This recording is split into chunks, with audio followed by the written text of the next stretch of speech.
Dan magnetnya ini twitternya neodymium ya guys. Jadi lumayan ini seri lumayan materialnya high end juga ya, neodymium.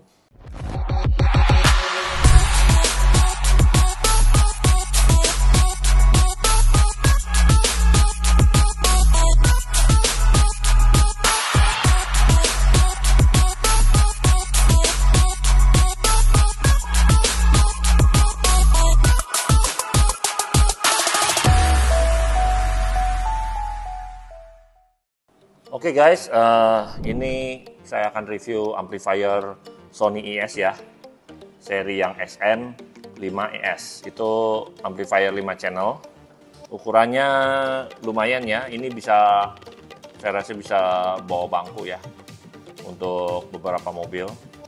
Nah ini wattnya lumayan cukup besar ya, 100 watt RMS, 4 channel, dan channel kelimanya 450 watt.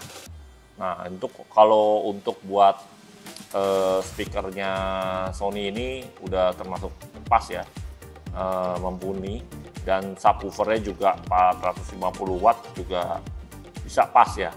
Soalnya subwoofernya Sony ini head power handle-nya juga sama.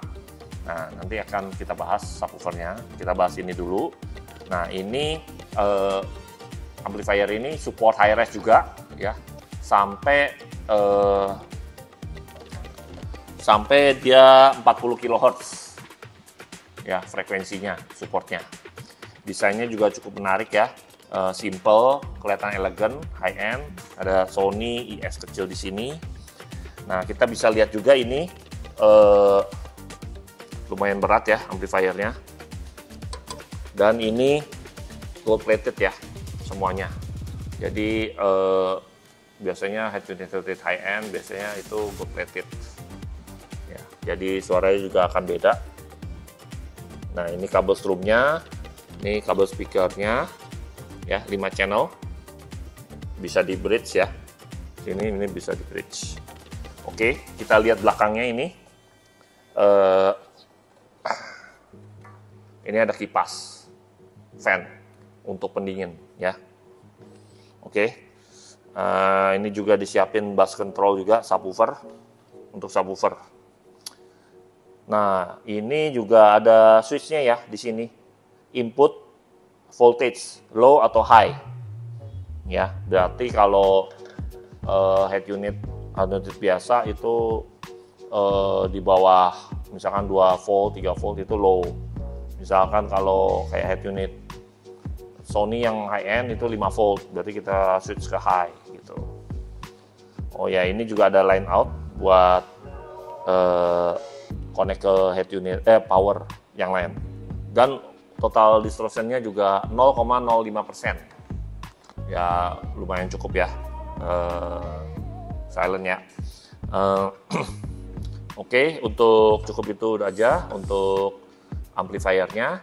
Oh ya, amplifier Sony itu nggak hanya 5 channel doang, dia ada beberapa channel. Jadi 4 channel monoblock dan yang 8 channel ya. Tapi barangnya belum masuk, nanti kita akan bahas begitu barangnya sudah masuk.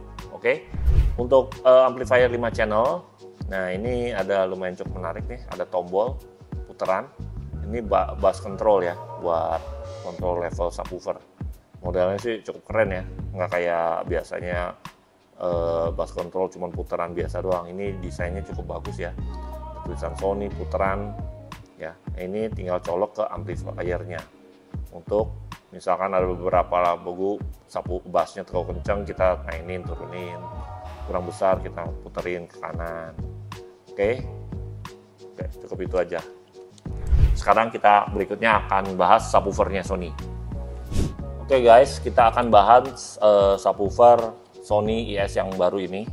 Ini ukurannya yang 10 in ya, yang kita bahas. Sebenarnya ada ukuran lain itu 12 in, tapi kita paling umum ya, paling banyak pasang biasa 10 in. Nah untuk subwoofer ini RMS-nya 450, jadi pas ya untuk didesain dari amplifiernya Sony. Nah itu efektif frekuensinya, range-nya dia bisa sampai 28 Hz ya, cukup rendah ya, untuk subwoofer ini. Surainya juga rubber, ya, ini rubber.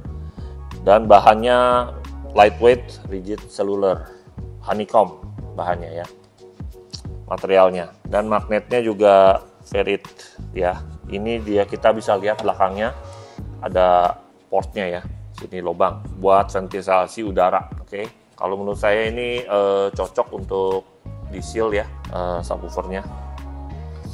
Oke, sekian dulu untuk review subwoofer. Oh ya, dan ini terminalnya juga gold plated ya, nggak main-main untuk seri paling atas ini. Dan ini dia ada teknologi baru, dia 5 beam frame structure, jadi dilihat dari lubang udara dan dynamic air diffuser, jadi udah buat ventilasi udaranya ya di samping juga. Dan ini dia sengaja desain untuk low distortion untuk subwoofer ini ya. Oke, sampai di sini dulu reviewnya untuk subwoofer. Next kita akan bahas head unitnya.